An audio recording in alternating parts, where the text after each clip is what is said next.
नमस्कार। India at 9 में मैं कादम्बिनी शर्मा हूँ आपके साथ। सबसे पहले बात नीट पेपर लीक की। इस मामले में उत्तर प्रदेश के विधायक बेदी राम का नाम खूब चर्चा में है। चर्चा चल रही है इस बारे में और इसको लेकर यूपी एसटीएफ ने गिरफ्तार भी कर लिया है जिस तरह से चर्चा चली है उसके मुताबिक। लेकिन जिस विधायक की गिरफ्तारी एसटीएफ से बताई जा रही है उस विधायक बेदी राम ने एनडीटीवी से एक्सक्लूसिव बातचीत की है। गाजीपुर से जखनिया विधानसभा सीट से सुहेलदेव भारतीय समाज पार्टी के विधायक बेदी राम ने दावा किया है कि उनका एक कथित वीडियो आर्टिफिशियल इंटेलिजेंस से बनाया गया डीप फेक वीडियो है।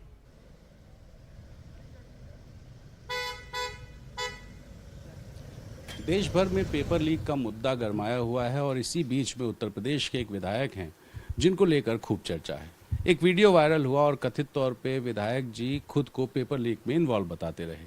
ये वीडियो सच है या वीडियो गलत है ये किसी को नहीं पता, लेकिन इस वीडियो के आधार पे तमाम ऐसी चर्चाएं विधायक को लेकर शुरू हो गई जिसमें कहा गया कि यूपी एसटीएफ ने विधायक जी को गिरफ्तार कर लिया। ये विधायक हैं उत्तर प्रदेश में सुहेलदेव भारतीय समाज पार्टी के बेदी राम जी, जो कि गाजीपुर की जखनिया से विधायक है और एसटीएफ ने गिरफ्तार किया, ये चर्चाएं हैं। लेकिन बेदी राम जी मेरे साथ हैं। बेदी राम जी, ये पूरा मामला क्या है? एक वीडियो आया और अचानक चर्चा शुरू हो गई, क्या है ये पूरा मामला? ये वीडियो जो आया है इसमें कहा जा रहा है कि इस वीडियो में पेपर लीक में मेरा हाथ है। और मैं बता दूं कि मैं चुनौती देता हूं मुझे फंसाने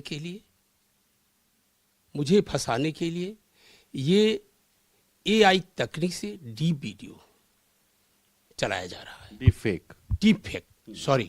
डीप फेक चलाया जा रहा है। और जैसे आप देखे होंगे कि एक डीजी रैंक के आईपीएस अधिकारी, उनके खिलाफ एआई तकनीक से एक वीडियो बना करके और डीफेक वीडियो बनाया गया, उसकी जांच भी हुई और जब आप बताइए वो झूठा निकला। तो इतने बड़े अधिकारी जो आईपीएस हैं, डीजी रैंक हैं, उनके खिलाफ इस तरह से साजिश रची गई। तो उसी तरह से ये मेरे खिलाफ ये एआई तकनीक के द्वारा ये डीप फेक वीडियो बना करके बदनाम किया जा रहा है। कौन लोग कर रहे हैं बदनाम? और मैं बता दूं कि सोशल मीडिया में और जो व्हाट्सएप पे और मीडिया में ये प्रसारित किया जा रहा है। आप देख रहे हैं ये प्रसारित किया जा रहा है कि बेदी राम को एसटीएफ उठा के ले गई है, उनसे पूछताछ कर रही है।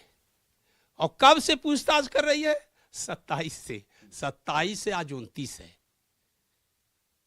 वह पूछताछ कर रही है। और कल शाम को एक जो है मीडिया द्वारा, कई मीडिया है, मीडिया द्वारा प्रसारित किया गया कि बेदी राम को एसटीएफ ने गिरफ्तार कर लिया। ये क्या हास्यप्रद बात है कि एक तरफ कहा जा रहा है कि बेदी राम, यही मीडिया ने बेदी राम मोबाइल बंद करके फरार हो चुके हैं। आपने फोन मुझे किया तो क्या मेरा फोन बंद था? मेरा फोन 24 घंटा चालू रहता है, चाहे रात हो चाहे दिन हो। और मैं फरार के होऊंगा। और एक चीज आप बताइए, 27 से 29 तक मैं एसटीएफ के कब्जे में बता रहे हैं, जबकि मैं शादी में हर जगह हूं। आप देख रहे हैं सोशल मीडिया पर, मैं भी आ रहा हूं, देख रहे हैं। आश्चर्य तो साहब तब हो गया जब कल रात पर इस एक मीडिया ने चलाया कि बेदी राम को एसटीएफ ने गिरफ्तार कर लिया। और आज 7:43 पर टीवी पर चल रहा था एक मीडिया चला रही थी कि बेदीराम को एसटीएफ ने गिरफ्तार कर लिया। अब मैं आपसे पूछना चाहता हूं, मैं सही हूं? मैं आपके सामने बैठा हूं, उधर मीडिया चिल्ला रही कि बेदीराम को एसटीएफ ने गिरफ्तार कर लिया है, बेदीराम एसटीएफ के शिकंजे में है। मैं आपके सामने बैठ के इंटरव्यू दे रहा हूं, कौन सही है? वो सही है कि मैं सही हूं? वीडियो आप कह रहे हैं कि डीप फेक से बना है, लेकिन एक दूसरा आरोप ये भी है ना कि आपके खिलाफ पहले के भी कुछ मुकदमे हैं जिसमें आपके खिलाफ CPMT paper leak, railway paper leak के आरोप लगाए गए थे। ये जो पुराना मामला है ये तो डीप फेक नहीं हो सकता। मैं बता रहा हूं, अभी आप देख रहे हैं इसमें भी मेरा नाम चल रहा है। एक नीट का पेपर है, नीट का पेपर है, उसमें भी मेरा नाम चल रहा है। मतलब नाम मेरा आया नहीं है, लेकिन ये मीडिया चला रही है, ये मीडिया चला रही है कि बेदीराम नीट के आरोपी हैं। यहां तक कि विपक्ष के लोग भी चिल्ला रहे हैं, विपक्ष के लोग भी चिल्ला रहे हैं कि बेदीराम आरोपी हैं। आप बताइए, नीट की जांच कर रही है देश की सबसे बड़ी संस्था, जांच संस्था सीबीआई कर रही है, सीबीआई कर रही है जांच। वो संस्था है जो दूध का दूध, पानी का पानी कर देगा। और मुझे फंसाने के लिए ये सब जो सोशल मीडिया पर चलाया जा रहा है, सब फंसाने के लिए। वैसे नीट पेपर लीक का दायरा बढ़ता जा रहा है और कई गिरफ्तारियों के बाद इस बात के आसार बढ़े हैं कि पूछताछ के बाद राज खुलेंगे। आज सीबीआई की अर्जी पर गोधरा कोर्ट ने पंचमहल के आरोपियों की 4 दिन की रिमांड मंजूर कर ली।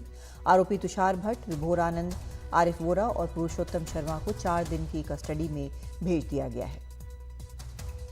वहीं बिहार में गिरफ्तार बेऊर जेल में बंद 13 आरोपियों से सीबीआई की एक अलग टीम पूछताछ करेगी। गिरफ्तार किए गए आरोपियों में चिंटू, मुकेश, मनीष, प्रकाश, आशुतोष, एक स्कूल के प्रिंसिपल, वाइस प्रिंसिपल और जमालुद्दीन शामिल हैं। कल इस मामले में सीबीआई ने हजारीबाग के ओएसिस स्कूल के प्रिंसिपल एहसानुल हक, वाइस प्रिंसिपल इम्तियाज और जमालुद्दीन नाम के शख्स को गिरफ्तार किया और पूछताछ इनसे भी होगी।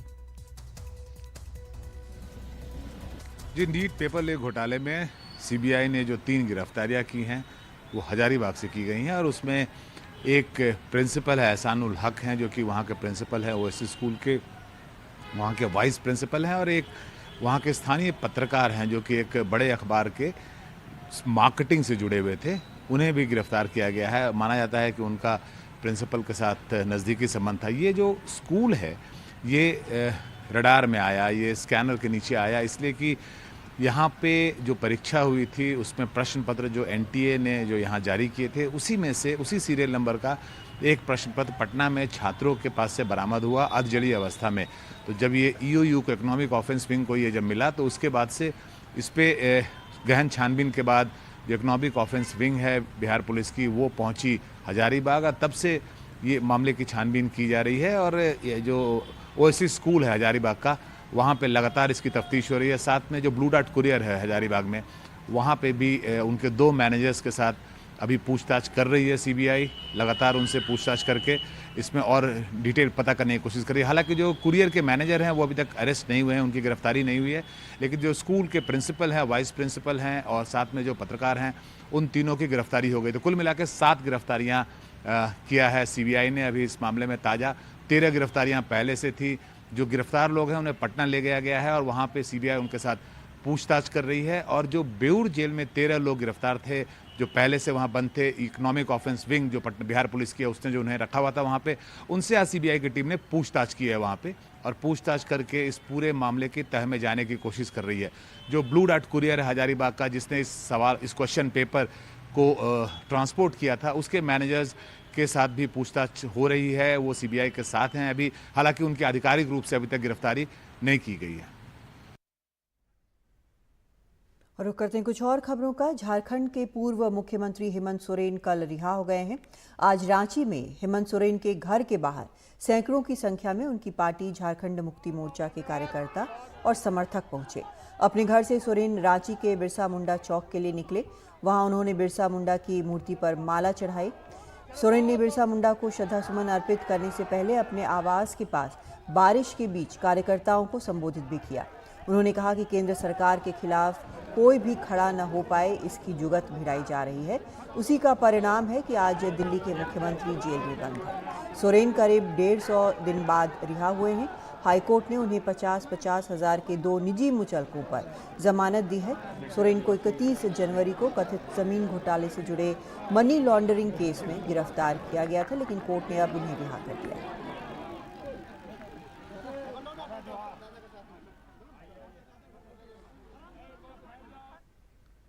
और हमारे सहयोगी प्रभाकर कुमार ने हेमंत सोरेन से एक्सक्लूसिव बात की।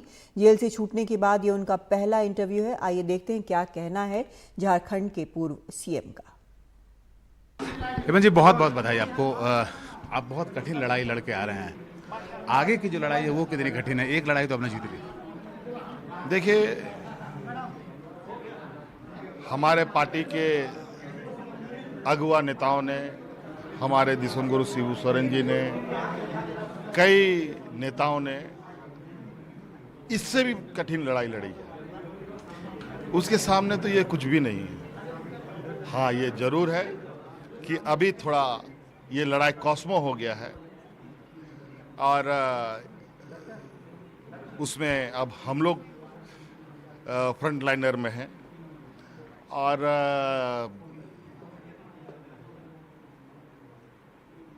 अब थोड़ा बहुत हमें भी इन चीज़ों के बारे में जानने, समझने और लोगों के षड्यंत्र को पहचानने का भी थोड़ा सा आइडिया हो गया है, तो कोई दिक्कत नहीं है। आने दीजिए समय, आने दीजिए लोग। ये जो दो आपके ऊपर आरोप लगे हैं हेमंत जी, एक ये जमीन वाला मामला है, दूसरा खनिज वाला मामला है। आप हमारे दर्शकों को समझाइए, एनडीटीवी के। देखिए, कैसे आपको फंसा दिया? आप बोलते हैं कि आप इसमें बिल्कुल नहीं है, उसके बाद भी आपको इतने महीने जेल में। मैं अब इस पर कुछ नहीं कहूँगा। न्यायालय ने आदेश दे दिया है। आदेश तो आपके पक्ष में आया है। न्यायालय का आदेश सार्वजनिक रूप से ऑनलाइन उपलब्ध है। उनको आप लोग देखिए और एसेस कीजिए कि किस तरीके से गरीबों की आवाज़, दलितों की आवाज़, पिछड़ों की आवाज़, किसानों की आवाज़ को दबाने का प्रयास होता है एक मनीवादी विचारों के द्वारा। और आज जो 5 महीने का कार्यकाल था, 5 महीने का जो समय था, यह हर गरीब, हर किसान, हर मजदूर के लिए हर एक घड़ी बहुत महत्वपूर्ण होता है।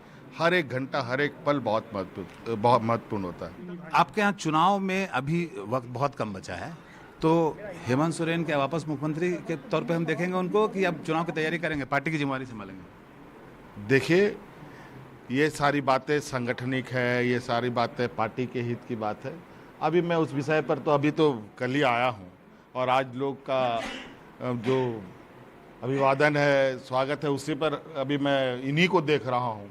अभी मुझे थोड़ी देर के लिए मैं सरकार को भी नहीं देख रहा हूँ, इस संगठन को भी नहीं देख रहा हूँ, बस अपने प्रिय कार्यकर्ताओं को देख रहा हूँ, जिनकी आशा उम्मीद जो बरसों से मेरे ऊपर है, उन लोगों का आज उत्साह मैं उनके साथ शेयर कर रहा हूँ। समय आने पर बहुत सारी बातें आपके पीछे में मैडम भी बहुत एक्टिव रही हैं और काफ़ी सहयोग किया है इन्होंने। देखिए, ज़रूर ये हमारी अर्धांगिनी है और हम लोग राजनीतिक परिवार से भी आते हैं, जिसको हम लोग आगे इस क्षेत्र में हमारे फादर भी रहे हैं, हमारे बड़े भाई भी रहे हैं, मैं भी रहा हूँ, मेरा भाई भी है, आज हमारी पत्नी भी हैं, लेकिन हमारे विपक्ष को परिवारवाद बोलेंगे। और मैं तो इसमें यही कहना चाहूँगा, जिसकी जो क्षमता है, जिसकी जो काबिलियत है, उस काबिलियत के साथ उसको आगे बढ़ना चाहिए और उसको काम करना चाहिए। दिल्ली के मुख्यमंत्री अरविंद केजरीवाल को 3 दिन की रिमांड के बाद सीबीआई ने राउज एवेन्यू कोर्ट में पेश किया, जहां सीबीआई ने उनकी न्यायिक हिरासत की मांग पर सुनवाई के बाद कोर्ट ने अरविंद केजरीवाल को 14 दिन की न्यायिक हिरासत में भेज दिया। सीबीआई ने कोर्ट में आरोप लगाया कि अरविंद केजरीवाल पूछताछ में सहयोग नहीं कर रहे हैं, इसलिए उनकी न्यायिक हिरासत मांगी। 3 दिन की रिमांड के बाद सीबीआई ने दिल्ली के मुख्यमंत्री अरविंद केजरीवाल को राउज एवेन्यू कोर्ट में पेश किया। सीबीआई ने कोर्ट में कहा कि अरविंद केजरीवाल जांच में सहयोग नहीं कर रहे हैं, इसलिए उनको न्यायिक हिरासत में भेज दिया जाए। हालांकि अरविंद केजरीवाल के वकीलों ने इसका विरोध किया, लेकिन कोर्ट ने सुनवाई के बाद अरविंद केजरीवाल को 14 दिन की न्यायिक हिरासत में भेज दिया। आज सीबीआई की 3 दिन की कस्टडी एंड हो रही थी, तो आज उन्होंने उनको प्रोड्यूस किया था अरविंद केजरीवाल जी को। सीबीआई ने फर्दर पुलिस कस्टडी नहीं सीक करी, जुडिशियल रिमांड सीक किया था, जिसको हमने अपोज किया। हमने कहा कि सीबीआई के पास कोई ग्राउंड नहीं है कि उनको जो है फर्दर जुडिशियल रिमांड में भेजा जाए। कोर्ट ने सीबीआई और हमारे को सुनकर अरविंद केजरीवाल जी को आज से 14 दिन के जुडिशियल रिमांड में भेजा है। अब अरविंद केजरीवाल जी को 12 जुलाई को फिर दोबारा कोर्ट में पेश किया जाएगा। इसके साथ हमने कुछ एक एप्लीकेशन मूव किया था और ये कहा था कि उनको डायबिटिक होने के जो वो उनको प्रॉब्लम है, उसके लिए जो मेडिसिन हैं, ग्लूकोमीटर है, फूड है, जो होम कुक फूड है, उसके लिए हमने रिक्वेस्ट करी थी कोर्ट से। कोर्ट ने कहा कि जिस तरीके से ईडी द्वारा जब कस्टडी में भेजा गया था, उन्हीं सारे कंडीशंस पे करते हुए वह अलाउ किया है कि उनको जो उनकी मेडिसिन चल रही हैं वो उनको मिलते रहेंगी। जो उनको ग्लूकोमीटर वगैरह जो अलाउ किया गया था वो भी कंटिन्यू रहेगा, और जो उनका प्रिस्क्राइब फूड है वो भी जो है वो उसी हिसाब से कंटिन्यू किया जाएगा। कोर्ट ने कहा कि जांच के दौरान क्या सबूत मिले हैं, इन सब की जानकारी आरोपी को देने की जरूरत नहीं है। एजेंसी को सिर्फ कोर्ट को रिमांड के लिए संतुष्ट करना काफी है। सीबीआई ने कहा कि केजरीवाल ने जानबूझकर शराब घोटाले से जुड़े सवालों का जवाब नहीं दिया। केजरीवाल ने नई शराब नीति में प्रॉफिट मार्जिन 5% से 12% करे जाने की वजह पर भी सही जवाब नहीं दिया। देश में जिस वक्त कोरोना की दूसरी लहर चल रही थी, उस वक्त कैबिनेट में शराब पॉलिसी में बदलाव करना क्यों जरूरी था? साउथ लॉबी से जुड़े केस के आरोपी दिल्ली में ठहरे हुए थे। पूछताछ के दौरान अरविंद केजरीवाल ने शराब कारोबारियों से उनके करीबी विजय नायर की कई मीटिंग, करोड़ों रुपयों की रिश्वत मांगने के आरोपों पर भी जवाब नहीं दिया। गोवा चुनाव में रिश्वत में करीब 44.5 करोड़ रुपए का इस्तेमाल, MS रेड्डी, अर्जुन पांडे और मूथा गौतम से मीटिंग की वजह से तमाम सवालों के जवाब देने से बचते रहे। ऐसे में सीबीआई ने कहा कि इसीलिए उन्हें अरविंद केजरीवाल की रिमांड की जरूरत नहीं है। केजरीवाल को न्यायिक हिरासत में जेल भेज दिया जाए। दिल्ली शराब घोटाले में आरोपी दिल्ली के मुख्यमंत्री अरविंद केजरीवाल को सीबीआई ने 3 दिन की रिमांड के बाद राउज एवेन्यू कोर्ट में पेश किया, और कोर्ट में पेश करने के बाद कहा कि दिल्ली के मुख्यमंत्री अरविंद केजरीवाल पूछताछ में सहयोग नहीं कर रहे हैं। उनसे जितने भी सवाल पूछे गए हैं, उन सवालों के उन्होंने ठीक से जवाब नहीं दिए हैं। इसके साथ ही वो गवाहों को प्रभावित कर सकते हैं, क्योंकि वो एक प्रभावशाली व्यक्ति हैं। इसके अलावा सबूतों को नष्ट कर सकते हैं, इसीलिए उनको जुडिशियल कस्टडी में भेज दिया जाए। उधर आम आदमी पार्टी ने अरविंद केजरीवाल की पेशी से पहले उनकी गिरफ्तारी को गलत बताते हुए जमकर विरोध प्रदर्शन किया और बीजेपी दफ्तर जाने की कोशिश भी की। हाई कोर्ट में बिना बेल ऑर्डर के स्टे लगवा दिया, अब सुप्रीम कोर्ट पहुंचेंगे, माफी मिल जाएगी इनको, बाहर आ जाएंगे केजरीवाल जी। तो ये इनके प्रकारे उन्हें रोकना ही है, लिहाजा सीबीआई से बात करो भाई। सीबीआई से बात हुई और उस आरोप के सार्वजनिक होने के पहले ही आम आदमी पार्टी के राज्यसभा सांसद संजय सिंह जी ने वो एक्सपोजे पब्लिक किया था। बिल्कुल वैसे ही हुआ कि एक और बेबुनियाद फर्जी केस चस्पा करके बीजेपी की तरफ से यह सुनिश्चित करने की कोशिश की जा रही है कि अरविंद केजरीवाल जी जेल के अंदर ही रहें। बीजेपी ने कहा कि जो अपराध करता है वो सजा के लिए भी तैयार रहे। कानून अपना काम कर रहा है। अगर आपने अपराध किया है तो उसके परिणाम भुगतने के लिए आपको तैयार रहना चाहिए। जांच एजेंसी ने साक्ष्य माननीय कोर्ट के सामने रखे हैं और माननीय कोर्ट का निर्णय है तो उसको स्वागत करना चाहिए। अब केजरीवाल की तरफ से सोमवार को जमानत के लिए अर्जी लगाई जा सकती है। नई दिल्ली से सहयोगी शरद शर्मा और कैमरामैन संजय कौशिक के साथ मुकेश सिंह सेंगर की रिपोर्ट, एनडीटीवी इंडिया। और अब वो सवाल जो हम आपसे पूछ रहे थे, जिस पर आपने अपनी राय हमें QR कोड करके उसके ज़रिए स्कैन करके दिया था। जो सवाल था वो था कि क्या गर्मी बारिश से लड़ने के लिए बनी मौजूदा व्यवस्था फेल है। आप लोगों ने अपनी राय भेजी है और ये राय है, इसमें 92% लोग कह रहे हैं कि ये व्यवस्था फेल है। यस में उन्होंने जवाब दिया है और सिर्फ 8% कह रहे हैं कि फेल नहीं है।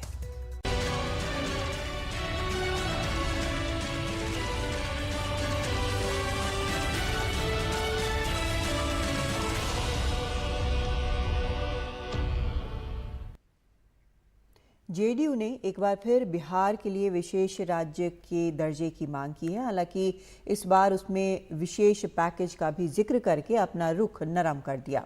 पार्टी कार्यकारिणी की बैठक में नीतीश कुमार के नेतृत्व में भरोसा जताते हुए कहा गया कि 2025 का विधानसभा चुनाव उन्हीं के नेतृत्व में लड़ा जाएगा। पार्टी ने मोदी सरकार से बिहार में आरक्षण बढ़ाने वाले कानून को संविधान की 9वीं अनुसूची में शामिल करने की मांग भी की। बैठक में नीतीश कुमार ने संजय झा को कार्यकारी अध्यक्ष बनाने की घोषणा भी की।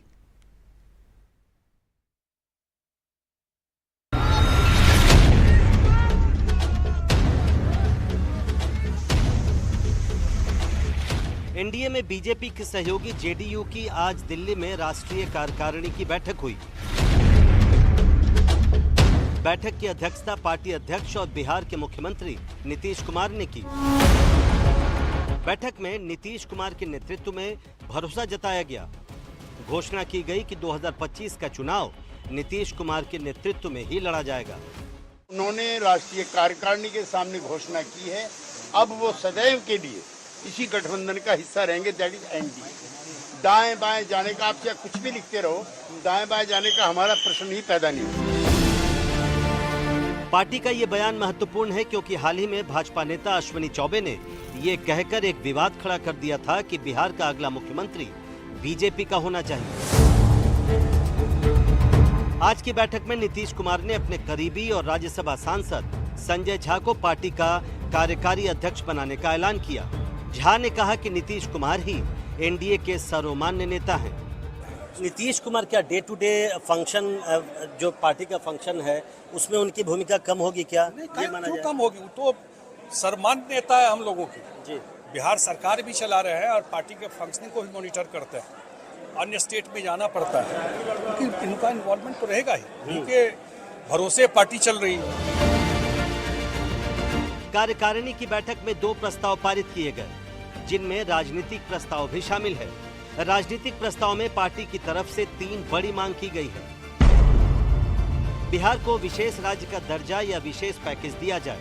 वैसे पार्टी अब तक केवल विशेष राज्य के दर्जे की ही मांग करती आई थी, विशेष पैकेज की नहीं। बिहार में आरक्षण की सीमा बढ़ाने संबंधी कानून को संविधान की 9वीं अनुसूची में शामिल किया जाए। हाल ही में पटना हाईकोर्ट ने इस कानून को निरस्त कर दिया है, जिसके खिलाफ बिहार सरकार ने सुप्रीम कोर्ट में अपील करने का फैसला किया। पेपर लीक के मामलों की तह तक जांच करवाई जाए और कठोर कानून बनाया जाए। जो कास्ट सर्वे हमने किया है, जो समाज के सारे तबके के विकास के लिए आवश्यक है, उस पर माननीय उच्च न्यायालय ने रोक लगा दिया है। तो हम रिवीजन फाइल करेंगे, सुप्रीम कोर्ट में सरकार जाएगी और 9th शेड्यूल में उसको डाला जाए। पेपर लीक के मामले में पार्लियामेंट एक कठोर कानून बनाए, यह हमारी अपेक्षा है। राजनीतिक प्रस्ताव में कुछ मुद्दों पर मोदी सरकार को चेताया भी गया है। प्रस्ताव में कहा गया है कि पार्टी को विश्वास है कि मोदी सरकार बेरोजगारी और महंगाई जैसे मुद्दों पर और प्रभावशाली कदम उठाएगी। नीतीश कुमार अपने समाजवादी पुरखों की विरासत आगे बढ़ाने में लगे हैं। इनके चाहने वाले समय आने पर मौन भाव से अपनी ताकत का एहसास करा देते हैं। पार्टी का कहना है कि जो नीतीश कुमार को कमतर समझते हैं, उनको सबक मिल जाता है। जो लोग हमको इनकार करते हैं, लव करें या हेट करें, इग्नोर कोई नहीं कर सकता है हमको। तो जब हमको इग्नोर, जिस इंडी गठबंधन की हमने शुरुआत किया, हम लगातार कहते रहे कि भाई ये काम करिए, ये काम करिए, तो उनको लगा कि नीतीश कुमार जी की कोई उपयोगिता नहीं है। तो अब एहसास हो गया ना, मौन रहते हैं, पता नहीं चलने देते, हम साइलेंट पॉलिटिकल इंजेक्शन देते हैं। पार्टी ने राजनीतिक प्रस्ताव में बीजेपी के साथ अपने गठबंधन को मजबूत बताते हुए कहा कि भाजपा के साथ समन्वय और साझेदारी 2 दशकों से है, जो एनडीए के रूप में स्वाभाविक गठबंधन का पर्याय बन चुका है। नीतीश कुमार के मन में क्या है, ये समझना थोड़ा मुश्किल काम है, खासकर तब जबकि इस बार बीजेपी को अपने दम पर बहुमत नहीं मिल सका है। खैर, अभी के लिए तो हम जेडीयू के ही एक नेता की बात को दोहरा सकते हैं। नीतीश कुमार को आप लव कर सकते हैं, आप हेट कर सकते हैं, लेकिन इग्नोर नहीं कर सकते। नई दिल्ली से प्रशांत, एनडीटीवी इंडिया।